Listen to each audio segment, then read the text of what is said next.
Ikulu ya Chamwino Dodoma imepokea baraka au imepokea mgeni mpya, mtoto wa kike mchanga aliyepewa jina la Grace Samia Suluhu. Hii ni baada ya mtoto huyo kutelekezwa na mama yake mzazi mjini Nzega mkoani Tabora. Sasa Samia Suluhu Hassan amemchukua mtoto huyo na kumfanya kuwa wake na kumkaribisha rasmi Ikulu. Mkuu wa wilaya ya Nzega na Itapwaki Tukai amesema kuwa mtoto huyo aliokotwa Januari 17 mwaka huu. Hata hivyo, alifikishwa katika kituo cha afya na kufanyiwa uchunguzi huku akiendelea kumtafuta mama yake mzazi, lakini juhudi hizo zimegonga mwamba.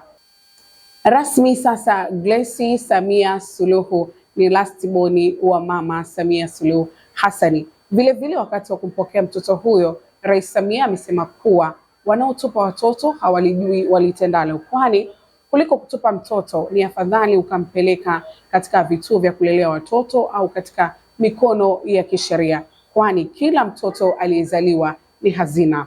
Mimi ni Rachel Mwaikambo, hii ni Nakivona Media. Tumechagua kukuhabarisha.